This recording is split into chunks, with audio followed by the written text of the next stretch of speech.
لا حول ولا قوة إلا بالله العلي العظيم. حسبنا الله ونعم الوكيل، نعم المولى ونعم النصير. أعوذ بالله من الشيطان الرجيم. بسم الله الرحمن الرحيم. الحمد لله الذي لا يبلغ مدحته القائلون ولا يحصي نعماءه العادون ولا يؤدي حقه المجتهدون. ثم الصلاة والسلام والتحية والإكرام على سيد الأنبياء والمرسلين سيدنا ومولانا أبي القاسم محمد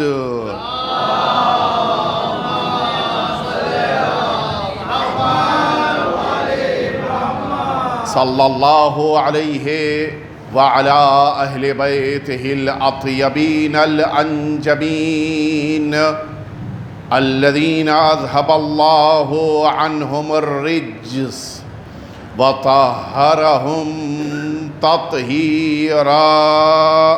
اللهم صل على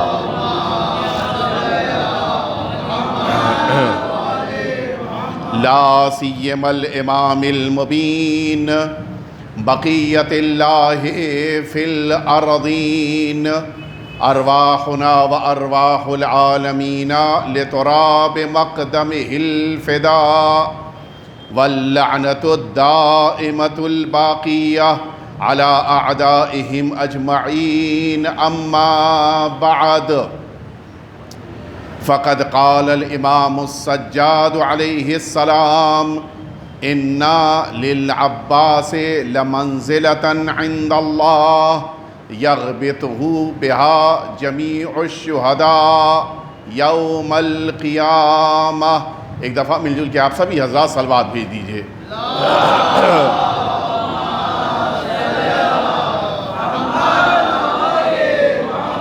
حضرات محترم، مسلسل آپ نے اس خمسہ مجالس کی 4 مجلسوں میں اس عظیم الشان شخصیت کا تذکرہ کہ جنہیں یہ کائنات وفا کے پیغامبر کے طور پر جانتی ہے، اس تذکرے کو سنا اور اس سلسلے کی یہ آخری گفتگو آپ کے ذہنوں تک منتقل کرنی ہے. سرکار وفا کو اللہ نے جو درجہ اور جو رتبہ عطا کیا ہے، اس کو اس ایک حدیث شریف کے ذریعے سے بخوبی سمجھا جا سکتا ہے کہ ہمارے اور آپ کے چوتھے امام، امام سجاد علیہ الصلاۃ والسلام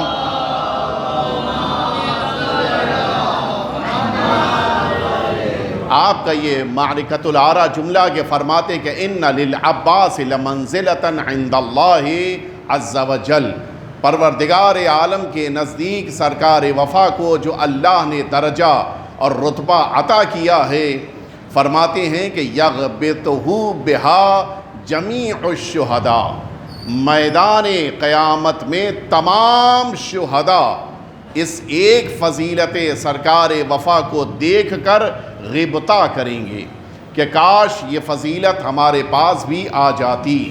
آپ واقف ہیں، دنیا میں اللہ رب العزت نے تمام مراحل میں ایک نہ ایک مرحلہ اس سے بہتر رکھا ہے. مثال کے طور پر ایک انسان اگر دنیا میں نیکیاں کر رہا ہے تو ہر نیکی اس کے لیے درجے کا سبب ہے، لیکن ان تمام درجات کے درمیان جو سب سے بڑا درجہ، جو سب سے عظیم درجہ اللہ عطا کرتا ہے، وہ کسی بھی ایک انسان کے لیے سب سے بڑا درجہ شہادت ہے. اس سے بڑی کوئی نعمت، اس سے بڑی کوئی دولت، اس سے بڑا کوئی اعزاز، اس سے بڑی کوئی منزلت اللہ کی بارگاہ میں نہیں ہے. اور اسی لیے مسجد پیغمبر میں ایک شخص بیٹھا ہوا دعا کر رہا تھا کہ پروردگار مجھے تیری بارگاہ سے ایک چیز چاہیے ہے، اللہم انی اسألک خیر ما تسأل، پروردگار میں تیری بارگاہ میں دعا کر رہا ہوں کہ جو سب سے اچھی چیز تیرے پاس ہے وہ مجھے عطا کر دے۔ کیا قیمتی دعا ہے۔ لوگ تمنا کرتے ہیں کہ بڑا گھر مل جائے، لوگ تمنا کرتے ہیں کہ مثال کے طور پہ اچھی جاب مل جائے، لوگ تمنا کرتے ہیں کہ نہیں معلوم کتنے ڈیجٹ کی سیلری والی جاب مل جائے، کیا کیا تمنائیں۔ وہ بیٹھا ہوا دعا کر رہا ہے کہ پروردگار مجھے میرے ارادے سے نہیں چاہیے ہے، مجھے تیرے ارادے سے چاہیے ہے، اور وہ شے چاہیے ہے جو سب سے زیادہ تجھے پیاری ہو۔ کون بتائے گا کہ اللہ کی بارگاہ سے اسے کیا ملے گا؟ اس لیے کہ ہر ایک جس مشکل میں گرفتار ہوتا ہے اس کی نگاہ میں سب سے بڑی وہی مشکل ہوتی ہے۔ کسی کے پاس گھر چھوٹا ہے، سب سے بڑی مشکل یہی ہے۔ کسی کے پاس اولاد نہیں ہے، سب سے بڑی مشکل وہ ہے۔ کسی کے پاس فیملی نہیں ہے، سب سے بڑی مشکل وہ ہے۔ تو یہاں تو کوئی نہیں بتا سکتا کہ سب سے بڑی مشکل، سب سے اچھی دعا جو اللہ کی بارگاہ میں کی جا رہی ہے کہ جو سب سے بڑی مشکل کی بنا پر ہو، وہ کون سی شے ہے؟ حضور اکرم حضرت محمد مصطفیٰ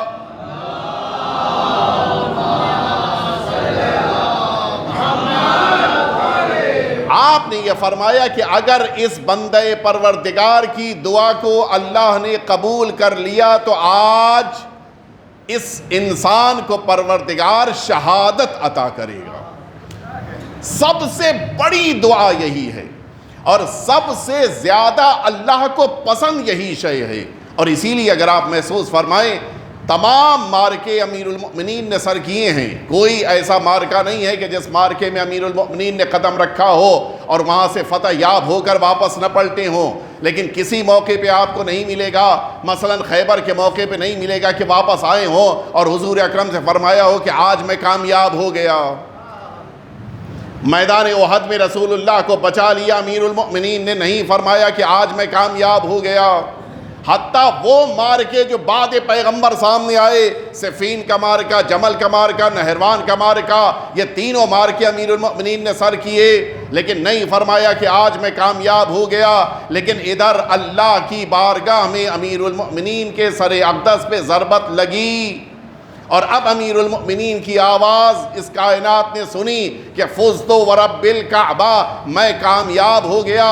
اس کے معنی ہیں لوگ زندگیوں میں کامیابی تلاش کرتے ہیں، امیر المؤمنین شہادت میں کامیابی دیکھتے ہیں۔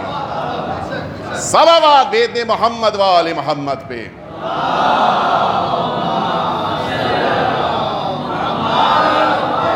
اور یہ سب سے بڑی فضیلت ہے جو کسی انسان کو اس کائنات میں اللہ عطا کرتا ہے کہ اس کو شہادت مل جائے۔ شہادت سب سے بڑا درجہ ہے، سب سے بڑا طبقہ ہے، اب اس سے اونچی کوئی شے نہیں ہے۔ اب ذرا سوچئے کہ جب میدان محشر میں سب جمع ہوں گے، جہاں کے اوپر بڑے بڑے بزرگان، بڑے بڑے انبیاء موجود ہوں گے کہ جن کے درمیان وہ شہید انبیاء بھی ہیں کہ جنہیں اللہ نے اس روئے زمین پہ درجہ شہادت دیا، وہ سب اس میدان محشر میں ایک ذات کو دیکھ کر غبطہ کر رہے ہوں گے۔ غبطہ آپ جانتے ہیں، حسد ہوتا ہے، دوسروں کی کسی چیز کو دیکھ کر اپنے دل میں برائی کا جذبہ پیدا ہو جانا۔ غبطہ ہوتا ہے دوسروں کی کسی چیز کو دیکھ کر اپنے دل میں خوشی کا احساس پیدا ہو جائے اور یہ تمنا ہو کہ کاش یہ چیز پروردگار مجھے بھی عطا کر دے، یہ ہے غبطہ۔ میدان محشر میں سارے شہداء دیکھ رہے ہوں گے ایک ذات کو، اور یہ کہہ رہے ہوں گے کہ کاش یہ درجہ ہمیں بھی مل جاتا۔ اس کے معنی ہے دنیا کا سب سے بڑا درجہ ہے شہادت، اور شہداء کے درمیان سب سے بڑا رتبہ ہے جناب عباس کا جو اللہ نے عطا کیا ہے۔ اس کے معنی ہے اگر آقا امام حسین کی بارگاہ میں اپنی جان کا نذرانہ پیش کر دیا جائے تو وہ سعادت ملتی ہے کہ جو دنیا میں کسی کو اللہ نہیں عطا کرتا ہے۔ اور وہ ذات بے مثال ذات، ظاہر ہے کہ آج انہی کی یاد میں، انہی کا ذکر سننے کے لیے، انہی کے مصائب پر گریہ کرنے کے لیے، انہی کی نشانی کو اپنے ہاتھوں میں بلند کرنے کے لیے، اس تبرک سرکار وفا کو اپنے ہاتھوں سے آپ بلند کرنے کے لیے یہاں پر جمع ہوئے ہیں۔ آپ سنیں سرکار وفا کا ذکر کہاں کہاں ہوتا ہے۔ شاید ہم نے محسوس بھی نہیں کیا، خود آج کے دن ہم نے سرکار وفا کا ذکر کہاں کہاں کیا ہے؟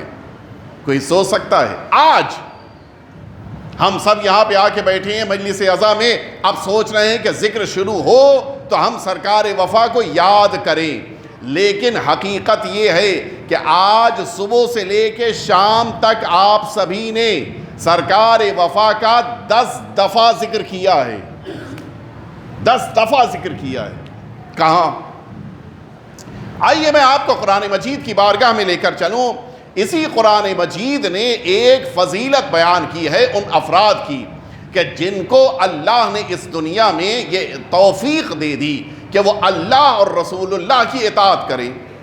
قرآن مجید جس موقع کے اوپر اسی سورہ الحمد میں، یہاں سے پوری میں توجہ چاہوں گا آپ حضرات کی، قرآن مجید جس موقع پر اعلان کرتا ہے کہ اہدنا الصراط المستقیم کہو، کہ تم سب اللہ سے یہ تمنا کرو کہ پروردگار مجھے صراط مستقیم پر باقی رکھنا، یہ دعا کرنا سب کی ذمہ داری ہے۔ اور کتنی بار دعا کیا ہے آپ نے؟ آج صبح سے لے کے صبح کی نماز میں 2 بار، ظہرین کی نماز میں 4 بار، ظہر میں 2 دفعہ، عصر میں 2 دفعہ، 4 دفعہ، اور اسی طرح سے مغرب میں 2 دفعہ اور عشاء میں 2 دفعہ، ٹوٹل 10 دفعہ آپ نے کہا اہدنا الصراط المستقیم، پروردگار مجھے صراط مستقیم پر باقی رکھنا، صراط الذین انعمت علیہم، ان لوگوں کے راستے پر کہ جن پر تو نے نعمتیں نازل کیا۔ یہ تو بڑا مسئلہ ہو گیا، کیا اللہ کی نعمتیں ہم کو آپ کو نہیں ملتی ہیں؟ اگر ہم کو بھی نعمت مل رہی ہے تو یہ دعا کرنا تو پھر غلط ہو جائے گا کہ نعمت ہمیں مل رہی ہے اور ہم کہیں کہ نعمت ملنے والوں کے راستے پہ باقی رکھنا۔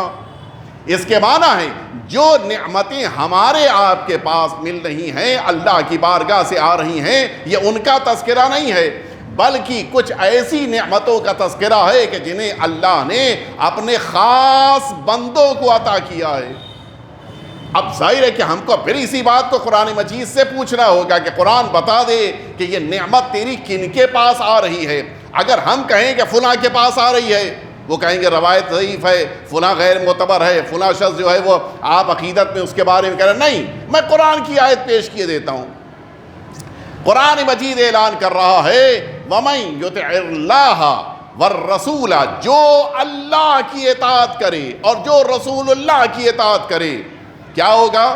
اولئک مع الذین انعم اللہ علیہم، اللہ انہیں ان لوگوں کے ساتھ قرار دے گا کہ جن پر اللہ نے نعمتیں نازل کی ہیں، من النبیین، نبیوں پر، والشہداء، شہیدوں پر، والصدیقین، سچوں پر، والصالحین، اور اللہ نے اپنے صالح بندوں پر نعمتیں نازل کی ہیں۔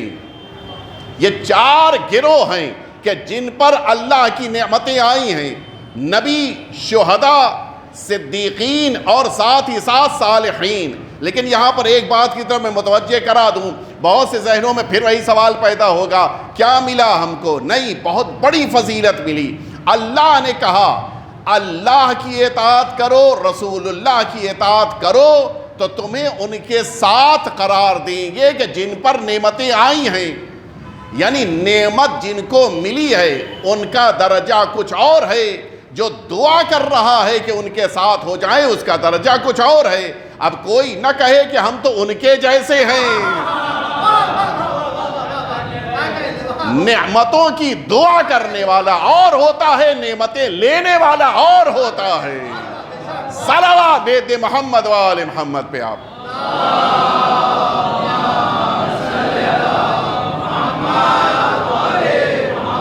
وَحَسُنَ أُولَٰئِكَ رَفِيقًا، قرآن مجید کہہ رہا ہے کہ اور پھر ان کے درمیان ساتھ ہو جائے گا، اطاعت گزار نبیوں کے ساتھ، شہداء کے ساتھ، صدیقین کے ساتھ، صالحین کے ساتھ ہوگا۔ یہاں تک آپ میرے ساتھ آئے، ٹھیک؟ ایک جملہ یہاں پر آپ کو ملا کہ آپ نے جب نماز میں شروع میں یہ دعا کی کہ پروردگار مجھے ان لوگوں کے ساتھ قرار دے کہ جن پر نعمتیں نازل کی، تو قرآن نے بتایا کہ نعمتیں جن پر نازل ہوئیں وہ نبی ہیں، شہید ہے، صدیق ہے اور صالح ہے۔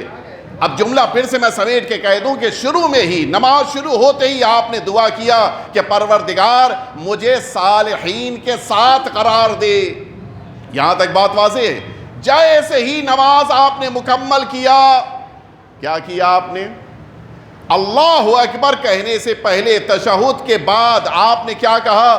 السلام علیکہ ایھا النبی ورحمۃ اللہ وبرکاتہ۔ دوسرا جملہ السلام علینا، اس کے بعد وعلی عباد اللہ الصالحین۔ آپ نے دوسرا جملہ یہی پڑھا کہ پروردگار ان پر سلام کہ جو تیرے صالح بندے ہیں۔ نماز شروع ہوئی تو دعا کیا کہ پروردگار صالح بندے کے ساتھ قرار دے۔ نماز ختم ہوئی تو دعا کیا کہ پروردگار اپنے صالح بندے پر سلام بھیج دے۔ اب ہم تو ابھی تک نہیں سمجھے کہ صالح کون ہے۔ ہم نے ساری تاریخ میں ڈھونڈنا شروع کیا کوئی ایسی ذات مل جائے کہ جس کو صالح کہا گیا ہو۔ نبی کا نام تو صالح ہے لیکن وہ صالح کا ذکر وہاں پر اس طرح سے نہیں آیا ہے۔ پھر یہ صالح کون ہے؟ جب زیارتوں کے باب میں گئے تو ایک زیارت کے موقع پر ملا کہ ہمارے اور آپ کے چھٹے امام جعفر صادق علیہ السلام والسلام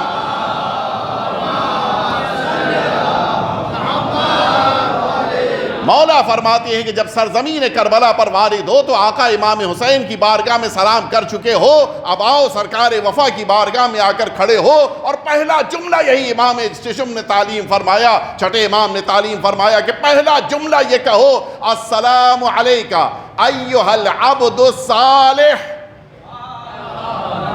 اے اللہ کے صالح۔ ایک دفعہ مل جل کے صلوات بھیج دیں آپ حضرات۔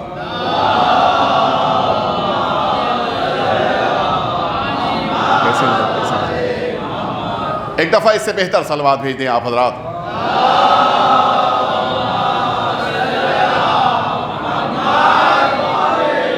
نماز شروع ہوئی تھی تو دعا کیا کیا تھا کہ پروردگار مجھے صالح کے ساتھ قرار دے۔ نماز ختم ہوئی تو آپ نے دعا کیا کہ پروردگار مجھے صالح میری طرف سے صالح تک سلام کو پہنچا دے۔ صالح کون ہے؟ چھٹے امام نے زیارت میں فرمایا کہ جب آقا کی بارگاہ میں پہنچو تو سلام کرو السلام علیکہ ایھا العبد الصالح، اے عبد صالح آپ پر سلام ہو۔ پتہ یہ چلا کہ چھٹے امام کی نگاہ میں اگر کوئی عبد صالح ہے تو آقا سرکار وفا ہے۔ بس جملہ آپ کے ذہنوں کے حوالے کر رہا ہوں، نماز کے شروع میں بھی تمنا کیا تھا، نماز کے آخر میں بھی سلام کیا ہے۔ سرکار وفا کی ذات کو تو پہچانے، نماز شروع ہوتی ہے تو سرکار وفا کے ذکر کے ساتھ، نماز ختم ہوتی ہے تو سرکار وفا پہ سلام کے ساتھ۔ صلوات بھیج دے محمد و آل محمد پہ۔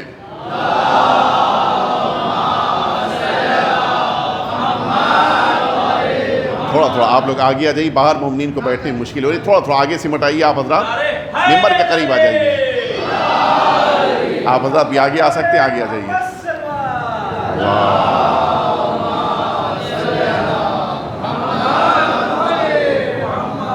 ذکر سرکار وفا کے ساتھ نماز شروع ہوتی ہے اور ذکر سرکار وفا پر نماز جا کر مکمل ہوتی ہے۔ السلام علیکہ ایھا العبد الصالح، یہاں پر امام نے سلام کہا اور وہاں ہر مسلمان کی ذمہ داری ہے کہ نماز کے آخر میں کہے السلام علینا وعلی عباد اللہ الصالحین، اللہ کے صالح بندوں پر سلام۔ یہ سرکار وفا کی فضیلت ہے، ہر نماز میں سلام ہو رہا ہے۔ امام معصوم کا جملہ ہم سب کے لیے نص ہے، حجت ہے، اور اس کے بارے میں کسی قسم کے گفتگو کی ضرورت نہیں ہوتی ہے۔ میں عرض کروں آپ کے القاب میں سے ایک لقب جو کل میں نے عرض کیا تھا، میں نے 4 دنوں میں جو وعدے کیے ہیں جنہیں مکمل بھی کرنا ہے، کل ایک وعدہ کیا تھا اس گفتگو کو بھی آج مکمل کرنا ہے۔ قرآن مجید نے صاف طور پہ کہا ہے، مسجد میں آپ تشریف لائے ہیں، دروازے سے آئے ہیں، کیوں؟ اس لیے کہ قرآن نے کہا ہے، چاہتے تو پیچھے بھی ایک دیوار پھاند کے آپ آ سکتے تھے، نہیں آئے۔ قرآن مجید کہہ رہا ہے کہ لیس البر ان تأتوا البیوت من ظہورہا، تمہارے لیے یہ نیکی یہ نہ سمجھنا کہ دروازوں کو چھوڑ کر تم پیچھے سے آ جاؤ۔ قرآن مجید وَلَكِنَّ الْبِرَّ بر کیا ہے، نیکی کیا ہے، اللہ کی بارگاہ میں اچھائی کیا ہے، من اتقا، جو متقی ہو جائے، اور وَأْتُوا الْبُيُوتَ مِنْ أَبْوَابِهَا، ہر گھر میں اس کے دروازے سے اندر آنا۔ اس کے معنی یہ کہ اللہ بھی جانتا تھا کہ بہت سے ہیں جو دروازوں سے نہیں آتے. اور عجیب ہے جب امیر المؤمنین کے بارے میں یہ جملہ سنا کہ رسول اللہ نے فرمایا ہے کہ انا مدینۃ العلم وعلی بابها، میں شہر علم ہوں، علی اس کا دروازہ ہیں، لوگوں نے کہنا شروع کیا فلاں صاحب تو چھت ہیں، فلاں صاحب تو کھڑکی ہیں، فلاں صاحب تو دیوار ہیں، لیکن یہ بھول گئے لاکھ دیوار موجود ہو لیکن شریف دروازے سے آتا ہے.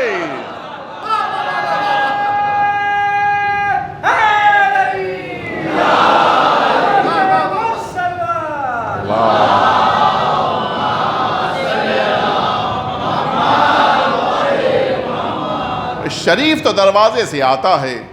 اب آپ جو دیوار پھاند کے آنا چاہ رہے ہیں تو فرمائیے کہ آپ کون ہیں؟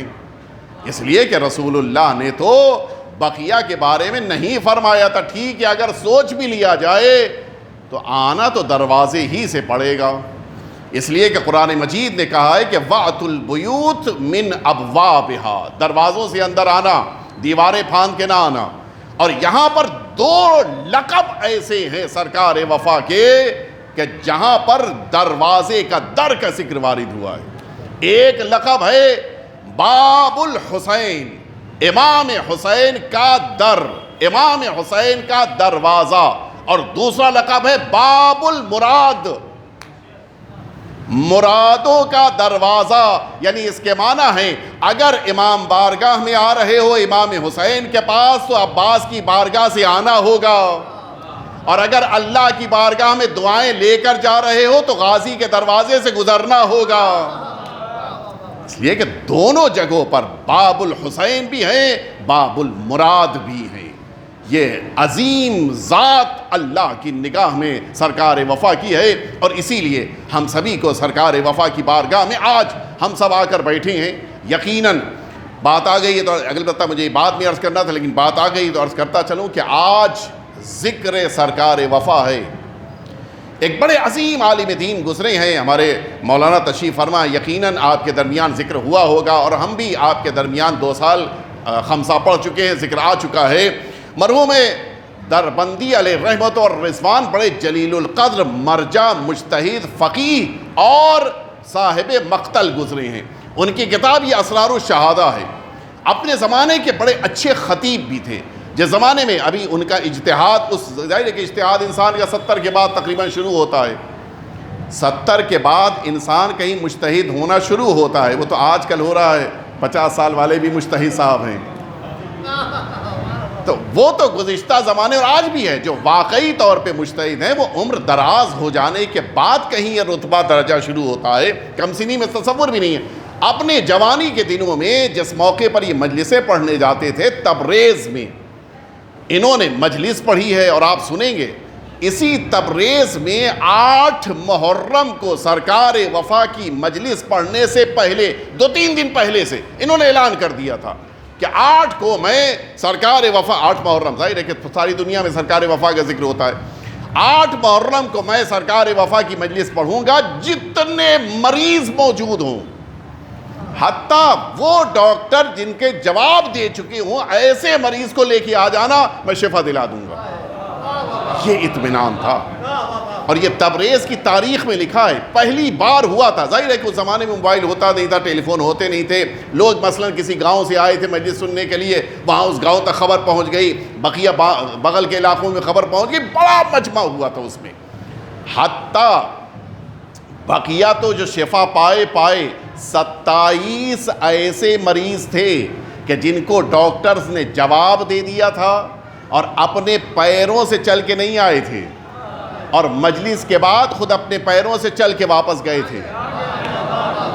کیا کیا تھا؟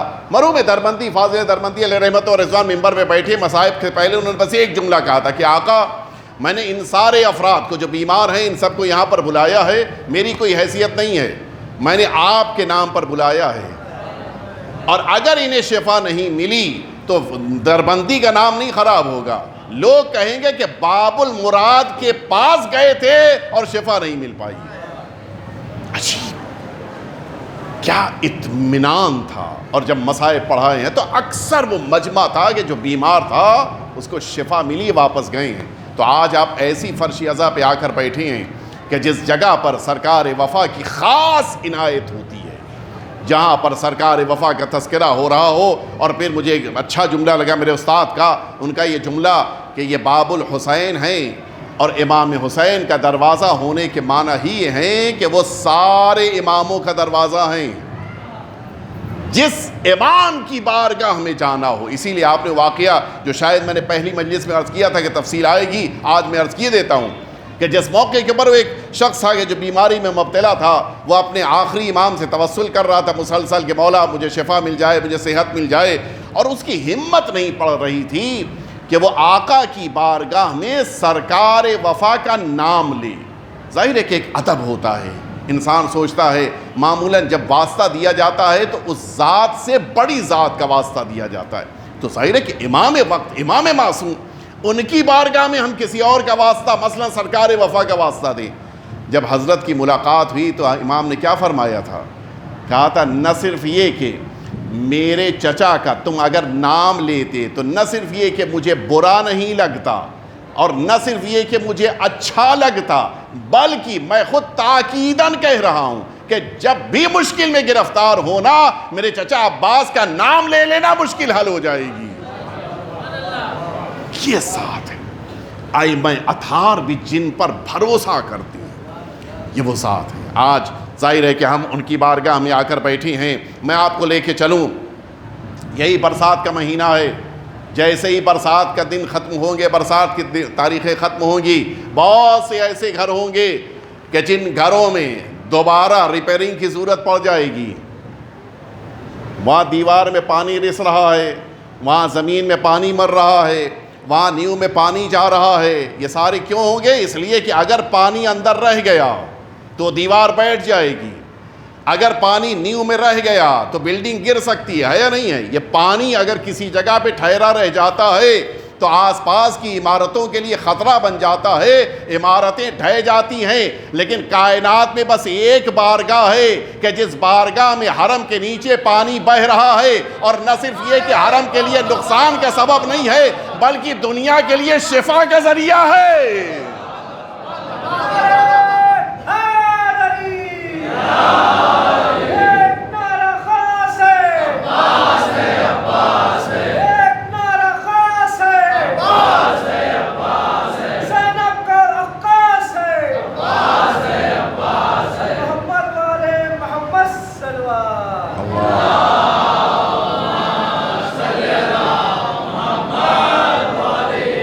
عجیب انفرادیت ہے، پانی بہ رہا ہے، اور وہ پانی نہ صرف یہ کہ پورے حرم کے لیے نقصان کا سبب نہیں ہے بلکہ اس کا ایک قطرہ بھی مل جاتا ہے تو لوگ اس کو لے کے آتے ہیں کہ شفا ملتی ہے. پانی نے اپنی تاثیر بدل دیا. وہی پانی جو عمارتوں کو ڈھا رہا تھا، وہی پانی جو عمارتوں کو خراب کر رہا تھا، وہ انسانوں کو صحت عطا کر رہا ہے. یہ اس بارگاہ کا معجزہ ہے. یہ اللہ نے منفرد بارگاہ رکھی ہے. میں عرض کروں، کل جو میں نے ایک واقعہ نادر شاہ درانی کا نقل کیا تھا، ایک بات کہی تھی کہ آج اس کو مکمل کرنا ہے. میں آج پھر کہہ دوں کہ کئی جو 4 دن میں وعدے کیے تھے آج مکمل کرنے ہیں.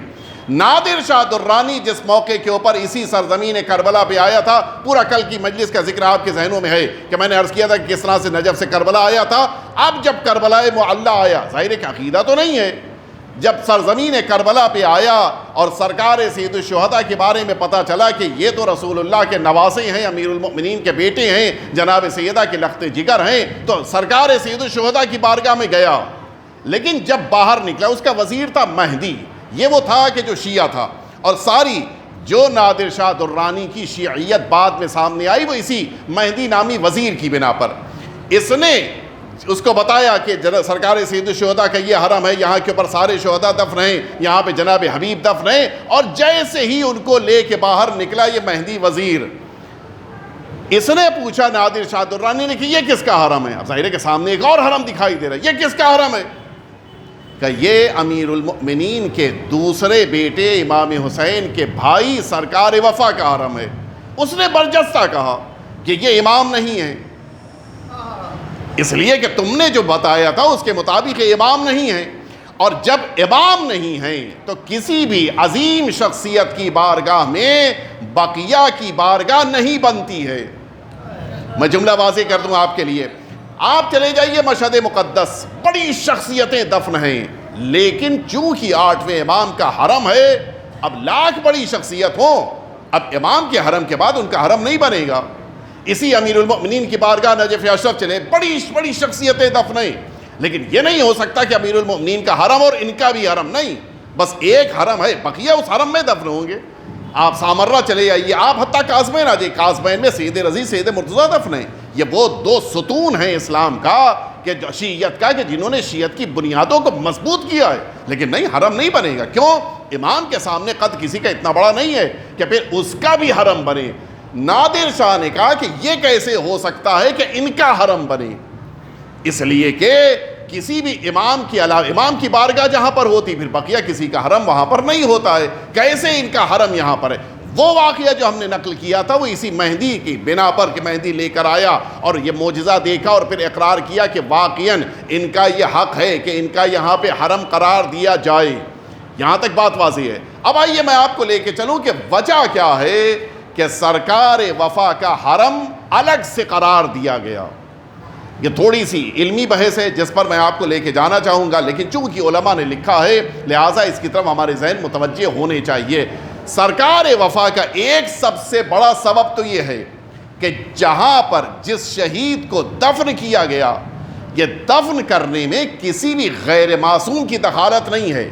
لفظوں پہ توجہ دیجیے گا، خود چوتھے امام نے اپنے دست مبارک سے دفن فرمایا ہے، اور چوتھے امام کا عمل چونکہ امام معصوم ہے لہٰذا وہ حکم پروردگار کی بنا پر ہے۔ اب اس میں کسی انسان کی دخالت نہیں ہے۔ سارے شہداء ایک ساتھ دفن کیے گئے گنج شہداء میں، سرکار وفا کو الگ دفن کیا ہے چوتھے امام نے۔ یہ امام کا عمل ہے، اور امام کا عمل ہم سب کے لیے بہترین حجت ہوتا ہے، ایک بات۔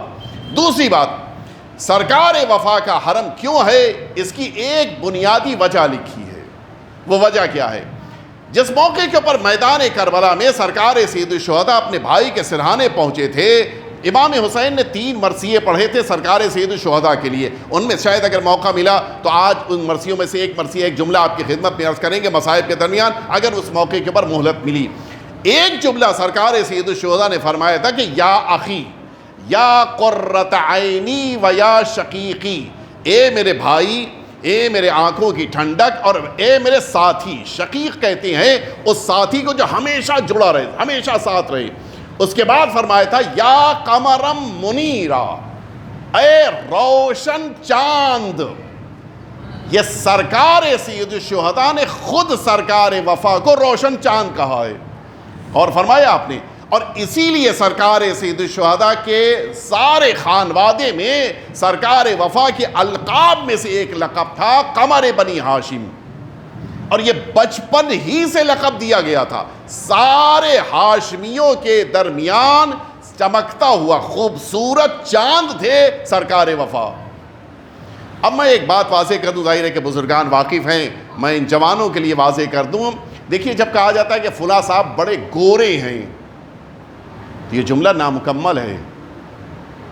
مثلا ہم ہندوستانیوں میں کسی گورے کو آپ دیکھیں کہ بڑا گورا ہے، ہندوستانی ہے، بڑا گورا ہے، اس کو لے جا کے افریقہ میں آپ کھڑا کر دیے، ہاں واقعاً بڑا گورا ہے یہ تو، لیکن اسی ہندوستانی گورے کو لے جا کے لندن میں کھڑا کر دیجئے،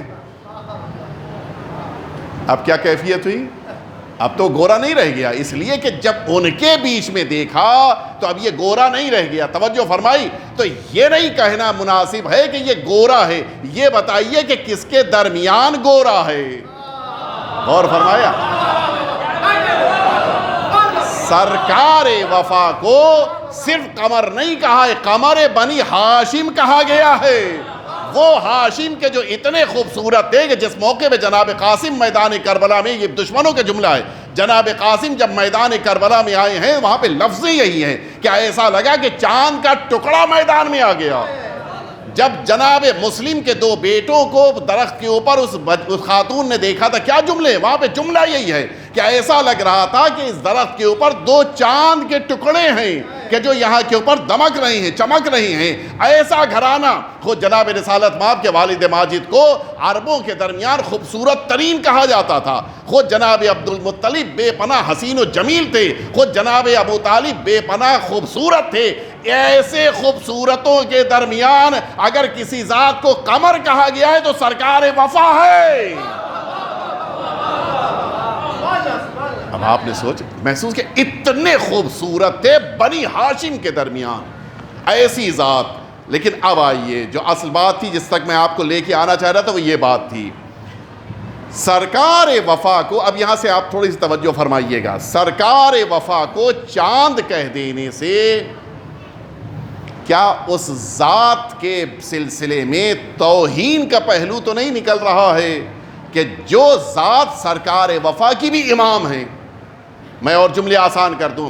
جب میدان کربلا میں سرکار سید الشہداء موجود ہیں تو چاند کس کو ہونا چاہیے؟ چمکتا ہوا چاند تو سرکار سید الشہداء کو کہا جانا چاہیے تھا. یہ سرکار وفا کو کیوں چاند کہا گیا؟ اچھا، متعدد روایتوں میں ذکر آیا ہے، متعدد مواقع پہ لفظ قمر کا ذکر آیا ہے سرکار وفا کے لیے. کیوں چاند کہا گیا؟ وجہ یہ ہے کہ اگر آپ خود غور فرمائیں، یہاں سے میں چاہوں گا کہ آپ پوری طرح سے میری طرف متوجہ رہیں. اگر آپ غور کریں تو ہمارے پاس جو روشنی کے ذریعے ہیں وہ دو ذریعے ہیں. ایک اس آسمان پہ چمکنے والا چاند، اور دوسرا جب رات ڈھل جاتی ہے تو اگلے دن اسی فلک پہ ہمیں سورج دکھائی دیتا ہے. اور آپ سبھی یہ سارے جوان جو یہاں پر موجود ہیں یہ بخوبی اس بات سے واقف ہیں کہ چاند کے پاس اپنی کوئی پرسنل لائٹ نہیں ہے، اس کے پاس اپنا ذاتی نور نہیں ہے. بلکہ کیوں چمکتا ہے؟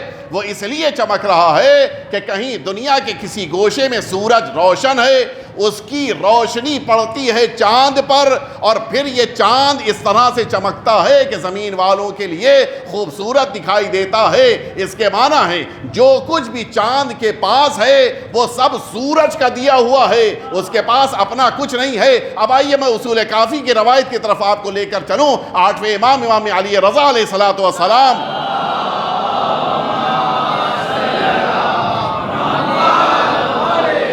پوری توجہ رہے، مولا فرماتی ہے کہ الامام کالشمس طالع للعالم، امام اس سورج کے جیسا ہے کہ جو سورج پوری دنیا کو روشنی دے رہا ہو. اس طرح سے بات سمجھ میں آئی کہ اللہ نے اس کائنات میں امام کو سورج بنایا ہے. اب میدان کربلا میں قمر بنی ہاشم جناب عباس ہیں، سورج کی شکل میں امام حسین ہیں. اب جو بھی روشنی جناب عباس کے پاس ہے وہ امام حسین کی عطا کرتا ہے. اور اب میدان کربلا میں اسی لیے سرکار وفا کا حرم ہونا ضروری ہے تاکہ پتہ چلے سورج وہ ہے، چاند یہ ہے.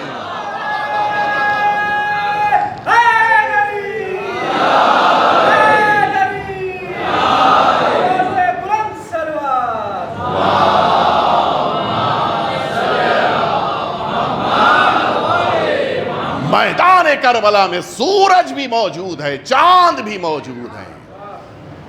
اور عجیب ہے، ان دونوں بارگاہوں میں انسانوں کو روشنی ملتی ہے جہاں بھی انسان حاضر ہو جائے. میں جلدی اس لیے کہ مجھے آج مصائب بھی زیادہ پڑھنے ہیں، وعدہ بھی تھا، لیکن ایک جملہ اور آپ کے ذہنوں کے حوالے کرتے ہوئے آگے پڑھنا ہے. 4 علمدار، یہ بھی وعدہ تھا میرا، 4 علمدار اسلام میں گزرے ہیں. اسلام سے پہلے کی تاریخ میں نے عرض کیا تھا جناب ابراہیم سے، اور اب اسلام کی تاریخ تک میں آپ کو لے کے آ گیا کہ 4 اسلام کے علمدار گزرے ہیں. ایک جناب امیر حمزہ، اللہ کے رسول نے انہیں علمدار بنایا تھا، علم دیا تھا. ان کے بعد جناب جعفر کو علم دیا گیا، جعفر طیار، یہ عالم اسلام کے علمدار کہلائے. اور ان کے بعد جو علم ملا ہے وہ سرکار امیر المؤمنین کو ملا ہے. اور پھر یہ علم مسلسل امیر المؤمنین کے ہاتھ میں رہا اور ہمیشہ رہا، یہاں تک کہ پھر یہ علم منتقل ہوا سرکار وفا کے دست مبارک میں. امیر المؤمنین کے بعد سرکار وفا علمدار کہلائے ہیں. اب آئیے میں یہ جملہ جو آپ کی خدمت میں عرض کر رہا ہوں وہ کیوں کہہ رہا ہوں میں متوجہ کرا دوں. آپ حضرات سبھی یہاں پر موجود ہیں, مثال کے طور پہ محمد میاں یہاں پہ آپ موجود ہیں. آپ جس موقع پہ کہیں کہ محمد آ گئے, بات سمجھ میں آ جائے گی. مجھے بھی اس وقت پتہ نہیں ہے, لہٰذا میں صرف سمجھانے کے لیے کہہ رہا ہوں. لیکن ہو سکتا ہے کہ یہ کچھ دنوں کے بعد ڈاکٹر ہو گئے, تو اب جب کہا جائے گا کہ ڈاکٹر صاحب آ گئے تو آپ پوچھیں گے کون سے ڈاکٹر صاحب آئے, اس لیے کہ بھیونڈی میں تو اور بھی ڈاکٹر صاحب ہیں.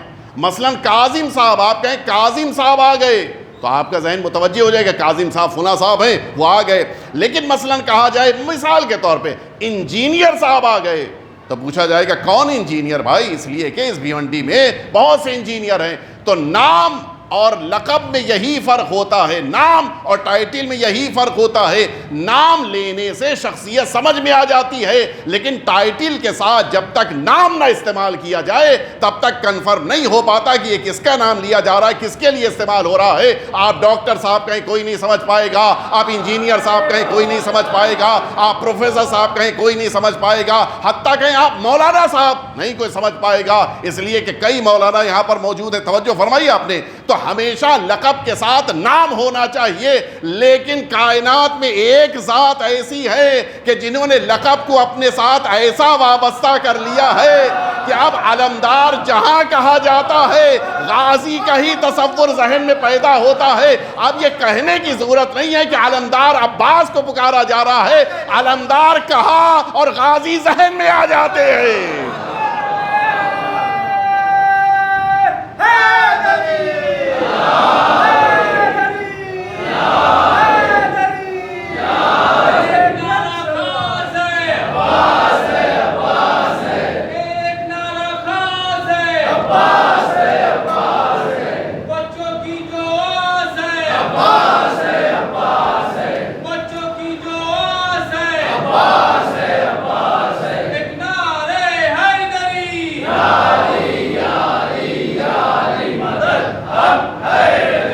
انفرادیت آپ کو کہیں نہیں ملے گی. ادھر علمدار کہا فوراً آپ کے ذہن میں سرکار وفا آ گئے. یہ عجیب انفرادیت ہے.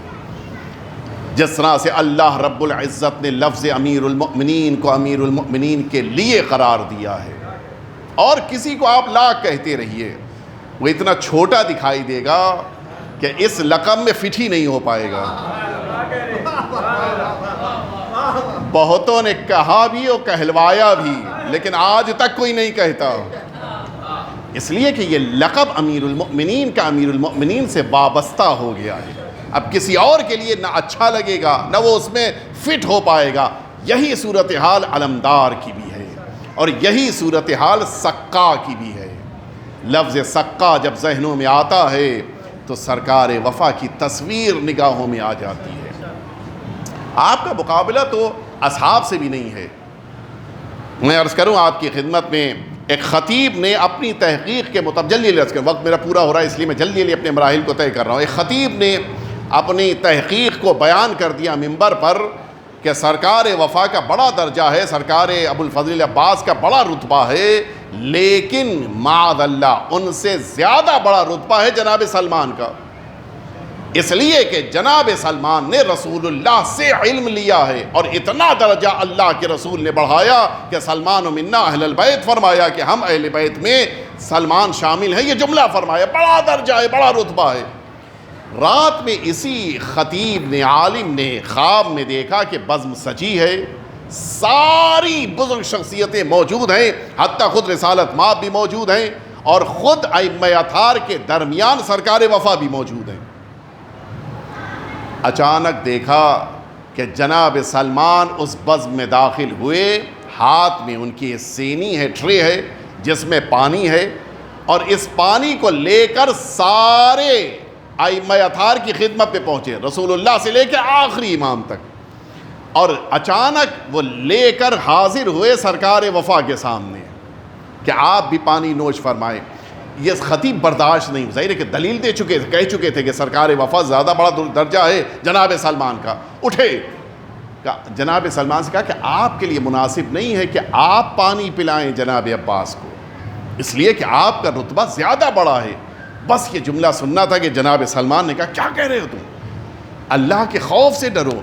کبھی آپ اتنے زیادہ روشن ہیں، اتنے زیادہ درخشاں ہیں کہ سارے اصحاب کے درمیان آپ بالکل چمک رہے ہیں، آپ کی کوئی مثال نہیں، آپ کے جیسا کوئی صحابی نہیں ہے. عجیب جواب دیا. جناب سلمان کہتے ہیں، جملہ آپ کے ذہنوں کے حوالے کر رہا ہوں، جناب سلمان کہتے ہیں میرا مقابلہ عباس سے نہ کرنا، میں اگر کچھ بھی بن جاؤں، بلند سے بلندتر ہو جاؤں، پھر بھی میں اصحاب کا چاند ہوں، عباس بنی ہاشم کا چاند ہے. صلوات بیت محمد و آل محمد پہ.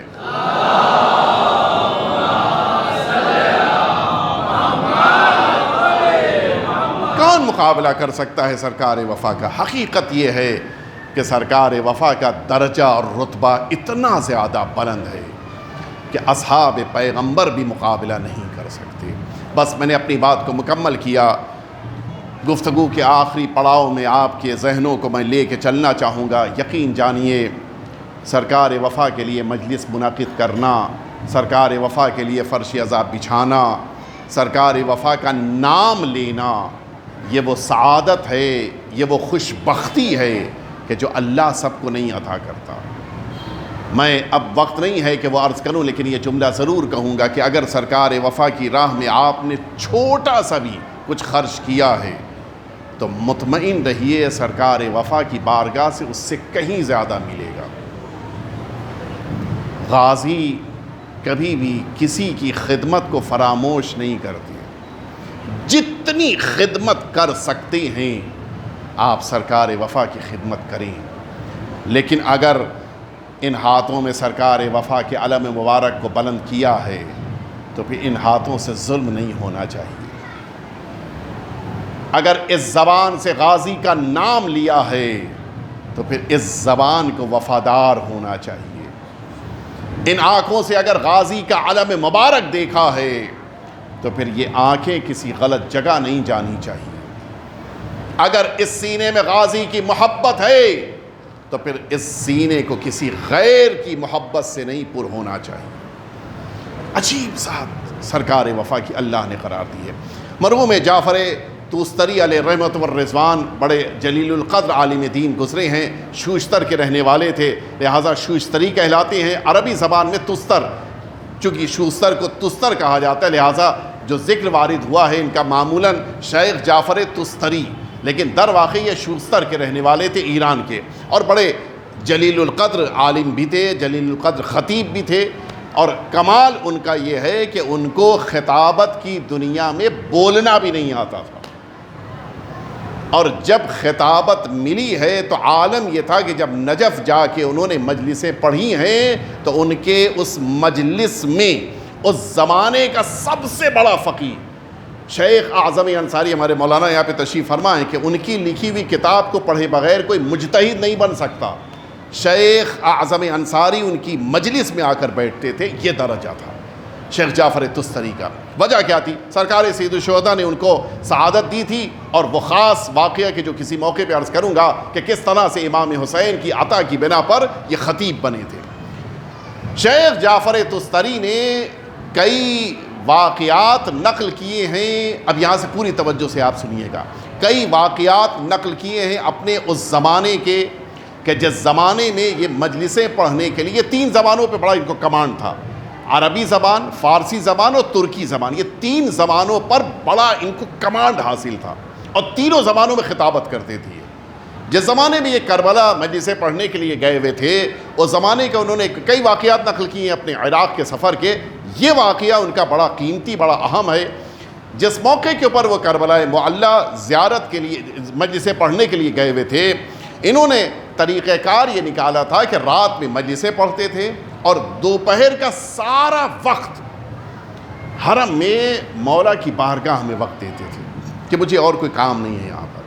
پورا وقت امام کے حرم میں، امام حسین کی بارگاہ میں، شہداء کے قریب جا کر بیٹھتے تھے، جناب حبیب کے پاس آ کر بیٹھتے تھے.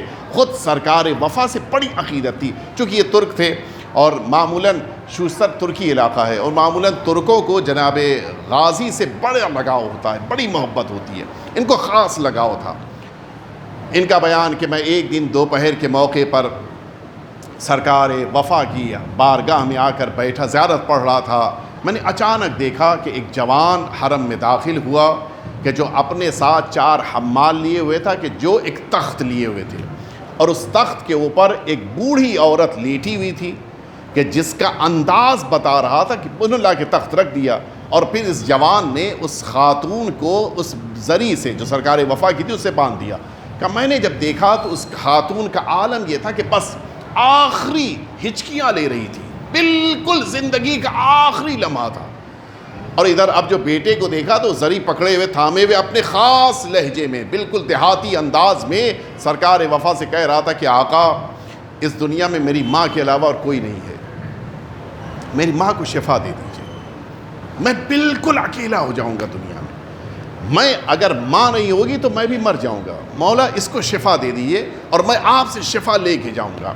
اور اس کا انداز کچھ ایسا تھا کہ شیخ جعفر تستری کہتے ہیں کہ میں بھی دعائیں تو کر رہا تھا، لیکن میں آیا اس بچے سے، جوان سے کہا، میں نے کہ بیٹا اب یہ وقت اس کے لیے دعا کا نہیں ہے، یہ آخری وقت ہے، جاؤ اس کے کفن کا انتظام کرو۔ عجیب انداز میں اس جوان نے مجھے گھوم کر دیکھا، کہتا ہے اچھا پہچانتے تھے چونکہ شیخ جعفر تستری مشہور خطیب تھے اس زمانے کے، تو ان کو سبھی پہچانتے تھے، وہ پہچان گیا۔ کہتا ہے شیخ میرے اور عباس کے بیچ میں نہ آنا، میں اپنے مولا سے بات کروں، بیچ میں نہیں آنا۔ شیخ جعفر تستری کہتے ہیں کہ میں سمجھ گیا کہ یہاں کے اوپر بڑا خاص ماحول ہے، میں وہاں سے ہٹ کے آ گیا، اپنی جگہ پہ کھڑے ہو کے پھر میں نے زیارت پڑھنی شروع کر دی، اور وہ اپنے انداز میں مولا کو آوازیں دے رہا تھا، اور بالکل دیہاتی انداز جس میں کوئی احترام نہیں، بالکل ایسا لگ رہا تھا کہ بالکل کوئی قریب سے کسی کو پکار رہا ہو۔ اچانک اس کا لہجہ بدل گیا، کہتا ہے کہ سرکار وفا کو خطاب کیا کہ عباس، اسی طرح سے بالکل دیہاتی انداز میں، عباس میں اپنی ماں کی صحت کو آپ سے لینے آیا تھا اور آپ نے صحت نہیں دی ہے، میں اگر آپ نے صحت نہیں دی تو یہاں سے سیدھے گھر نہیں جاؤں گا، سیدھے نجف جاؤں گا اور نجف جا کے آپ کے بابا سے شکایت کروں گا۔ مولا آپ کے بیٹے نے، میں نے ماں مانگا تھا اس نے واپس نہیں کیا مجھے، مولا میں تو جا کے آپ کے بابا سے شکایت کروں۔ شیخ جعفر تستری کہتے ہیں کہ میں پھر آیا، میں نے سمجھایا کہ نہیں شیخ میں نے منع کیا تھا، میرے اور عباس کے بیچ میں نہ آنا۔ شیخ جعفر تستری کہتے ہیں کہ پھر میں واپس، میں بھی دعائیں کر رہا تھا کہ پر مولا اس کو شفا دے دی، اس کا یہ انداز، لیکن ابھی تک جو اس نے دھمکی آمیز لہجے میں جملہ کہا تھا اس کو اس نے عملی بھی کر دکھایا، وہ وہاں سے نکل پڑا۔ شیخ جعفر تستری کہتے ہیں کہ میں نے دیکھا کہ وہ حرم سے نکل رہا ہے، میں سمجھ گیا کہ یہ جوان ہے کہ جو جنون کے عالم میں ہے، بالکل یہ اس وقت کسی کی نہیں سنے گا اور یہ سیدھا واقعی نجف جانا چاہتا ہے۔ کہ میں نے بھی دیکھنا، میں نے بھی دعا کی، بقیہ بھی وہاں پہ دعا کر رہے تھے۔ اچانک وہ جو ماں اس کی زمین پہ لٹائی گئی تھی اس میں حرکت پیدا ہوئی، تھوڑی دیر کے بعد وہ بیٹھ گئی، ہم لوگ سمجھ گئے کہ مولا نے اس کو شفا دیا۔ بس وہی لمحہ تھا کہ اچانک دیکھا کہ اس کا وہی بیٹا حرم میں سر و سینہ پیٹتا ہوا، چیخے مار کے، دہاڑے مار مار کے روتا ہوا حرم میں واپس پلٹا، اپنی ماں کو دیکھا، لپٹ گیا اور پھر آ کے جناب عباس کا شکریہ بجان، مولا آپ کا بہت بہت شکریہ کہ آپ نے میری ماں کو شفا دی۔ بہت رو رہا تھا، بہت زیادہ رو رہا تھا۔ شیخ جعفر تستری کہتے ہیں کہ تھوڑی دیر کے بعد اس نے اپنی ماں کو سہارا دیا، ماں کھڑی ہوئی، اس کو لے کے جانے ظاہر ہے کہ اب اس کو شفا مل گئی تھی۔ کہتے ہیں شیخ جعفر تستری کہ میں بھی اس کی طرف بڑھا آیا اس کے پاس، تب تک وہ دروازے تک آ چکا تھا حرم کے۔ میں اس کے پاس گیا، میں نے کہا بیٹا خیریت کیا ہو گیا، تم کو کیسے تمہاری ماں کی شفا مل گئی؟ کہتا ہے شیخ تم ہی تھے نا جو مجھ سے کہتے تھے جاؤ کفن کا انتظام کرو۔ شیخ جعفر کہتے ہیں کہ ہاں میں شرمندہ ہوں، میں نے تم سے یہ جملہ کہا تھا، لیکن یہ بتاؤ کہ تمہیں تمہاری ماں کی شفا کیسے ملی؟ کہتا ہے کہ میں تو یہ عزم و ارادہ لے کے حرم سے نکلا تھا کہ میں سیدھا نجف جاؤں گا اور جا کے امیر المؤمنین سے یہ بات کہوں گا کہ مولا آپ کے بیٹے نے شفا نہیں دی ہے، مولا میں خالی ہاتھ واپس آیا ہوں، لیکن ادھر میں آگے کی طرف بڑھ رہا تھا، مجھے زیادہ تو رستہ نہیں پتہ تھا، میں جیسے ہی کربلا سے باہر کی طرف آگے بڑھا، اچانک میں نے محسوس کیا کہ کوئی گھڑ سوار ہے کہ جو میرے ساتھ ساتھ چل رہی ہیں۔ اب جو میں نے نظر اٹھا کے دیکھا، انہوں نے پوچھا کہاں جا رہے ہو؟ کہتے ہیں وہ جوان کہتا ہے شیخ جعفر تستری سے کہ میں نے کہا کہ مجھے نجف جانا ہے۔ پوچھا نجف جا کے کیا کرو گے؟ کہتا ہے جوان کہ میں نے ان سے کہا کہ مجھے نجف امیر المؤمنین کی بارگاہ میں جانا ہے، مجھے مولا کی بارگاہ میں جا کے شکایت کرنی ہے، اپنے غازی عباس کی شکایت کرنی ہے کہ انہوں نے میری ماں کو شفا نہیں دی ہے۔ کہتا ہے کہ انہوں نے یہ جملہ مجھ سے کہا گھوڑ سوار نے کہ جا واپس چلا جا، تیری ماں کو شفا دے دی گئی ہے، تمہاری ماں کو صحت مل گئی ہے، جاؤ تم واپس چلے جاؤ۔ کہتا ہے کہ میں کیسے تمہاری بات پہ بھروسہ کر کے واپس چلا جاؤں؟ اگر میں واپس چلا گیا اور ماں کو شفا نہ ملی ہوگی تو مجھے دوبارہ پھر سے واپس یہاں تک آنا پڑے گا۔ سنیں گے آپ وہ جوان سے وہ بزرگوار گھڑ سوار کہتے ہیں کہ آؤ میں تمہیں خود لے کے کربلا چلتا ہوں، تم خود اپنی نگاہوں سے اپنی ماں کو دیکھ لینا، اگر تمہاری ماں کو شفا نہیں ملی ہوگی تو میں خود وعدہ کرتا ہوں تمہیں لے کے نجف چلوں گا، نجف جا کے تم امیر المؤمنین سے شکایت کر دینا، لیکن چلو کم از کم ایک بار چل کے اپنی ماں کو تو دیکھ لو۔ کہتا ہے کہ میں دھیرے دھیرے کربلا کی طرف واپس پلٹنے لگا، لیکن پھر احساس پیدا ہوا کہ میں کیسے یہاں سے جاؤں گا۔ میں نے اچانک سنا وہ بزرگوار کہہ رہے تھے آؤ میرے گھوڑے پہ آ کے بیٹھ جاؤ، میں تمہیں کربلا پہنچائے دیتا ہوں۔ میں نے آپ جو نظر اٹھا کے دیکھا گھوڑا کافی قد میں بلند تھا۔ میں نے کہا آپ جو بھی شخصیت ہیں اگر اتنا احسان کر رہے ہیں تو اتنا اور میری مدد کر دیجئے کہ اپنے ہاتھوں سے مجھے گھوڑے پہ بٹھا لیجئے، اس لیے کہ میں خود سے گھوڑے پہ نہیں بیٹھ سکتا ہوں، گھوڑا کافی بلند ہے۔ بس یہ جملہ سننا تھا۔ کہتا ہے وہ جوان کہ میں اسی لیے رو رہا ہوں کہ اس بزرگوار نے آواز دیا اے جوان تجھے نہیں پتا ہے میرے دونوں ہاتھ کربلا میں پانی کے لیے ذبحت کر دیے گئے، میرے دونوں ہاتھ سرزمین کربلا پہ جدا کر دیے گئے، میرے دونوں ہاتھ سرزمین کربلا پہ قلم ہوئے ہیں، تب سے میں بغیر ہاتھ کے سارے انسانوں کی مدد کرتا ہوں۔ ہاں آج بھی غازی مدد کرتے ہیں، ان تمام افراد کی مدد کرتے ہیں کہ جو غازی کی بارگاہ میں آ کے دعائیں کرتے ہیں۔ آقا ہم بھی آپ کی بارگاہ میں آ کے بیٹھے ہیں، آج آپ کی شبی، آج یہ علم مبارک ہمارے درمیان بلند ہوگا، نہ جانے کتنے ہاتھ ہوں گے کہ جو آگے بڑھ رہے ہوں گے کہ یہ علم کو ٹھنڈا نہیں ہونے دینا ہے، لیکن ہائے رے کربلا یہی علم غازی کے ہاتھ میں تھا۔ سنو گے عزاداروں، میدان کربلا میں بار بار غازی آ کے کہہ رہے تھے اے آقا مجھے میدان میں جانے کی اجازت دے دیجئے، اور حسین یہ کہہ کے روک دیتے تھے اے عباس تم تو میرے لشکر کے سپہ سالار ہو، تم تو میرے علمدار ہو، اگر تم چلے گئے تا مضیتا تفرق عسکری، اگر تم چلے گئے تو میرا لشکر بکھر جائے گا۔ اور عباس یہی کہتے تھے اے آقا اب وہ لشکر کہاں رہ گیا کہ جس کا میں سردار ہوں۔ اور جب اجازت ملی تو اس انداز میں اجازت ملی کہ اے عباس اگر میدان میں جانا ہے پہلے سکینہ کی پیاس کا انتظام کر دو۔ آئے غازی خیمے میں آئے، ننھی سکینہ سے مشکیزے کو لیا، میدان کربلا کی طرف چلے۔ مجھے پورا مقتل نہیں پڑھنا ہے لیکن سنو عزاداروں، غازی جب میدان کربلا میں آئے ہیں ہاتھ میں تلوار نہیں ہے، نیزہ نہیں ہے، لیکن اس کے باوجود نگاہوں کا روب اتنا ہے کسی میں ہمت نہیں ہے کہ غازی کے سامنے آ کے کھڑے ہو سکے۔ لیکن اب جو غازی نہر فرات سے پانی لے کے واپس پلٹے وہ ساری بکھری ہوئی فوجوں نے سمٹنا شروع کر دیا۔ اب حملے شروع ہوئے، کسی نے داہنے بازو پہ حملہ کیا، داہنا بازو قلم ہوا، مشکیزہ اور علم غازی کے بائیں ہاتھ میں آ چکا ہے، دشمنوں نے بائیں ہاتھ پہ حملہ کیا۔ اب جو بایاں بازو قلم ہوا علم تو زمین پہ آ گیا، لیکن مشکیزہ دہنے ادھر میں ہے، غازی آگے بڑھ رہے ہیں۔ یہ دشمن بھی بے چین ہے کہ کیسے ممکن ہے جس کے بدن سے اتنا لہو بہ جائے، اس کے باوجود وہ آگے بڑھ رہا ہو۔ کسی نے سمجھایا دیکھو غازی کی ساری روح اس مشکیزے میں ہے، جب تک مشکیزہ ہے عباس کے اوپر کوئی قابو نہیں پا سکتا ہے۔ سنو گے عزاداروں، ادھر فضاؤں میں سنسناتے ہوئے تیر چلے، اب جو ایک تیر مشکیزے میں پیوست ہوا پانی نے بہنا شروع کیا، غازی نے اپنا گھوڑا گھما دیا۔ اب میں خیمے میں جا کے کیا کروں گا؟ سنو گے عزاداروں، اب یہاں سے وہ جملے ہیں کہ جو غازی نے خود سید کاظم سے مصائب کے لیے بیان کیے. فرماتے ہیں کہ میں جس موقع کے اوپر میدان کربلا میں آگے بڑھ رہا تھا، اچانک ایک تیر میری آنکھ میں آ کر لگا، داہنی آنکھ زخمی ہوئی اور بائیں آنکھ میں خون بھر گیا. لیکن یہی وہ لمحہ تھا، میں نے چاہا کہ میں یہ تیر اپنی آنکھ سے جدا کر دوں.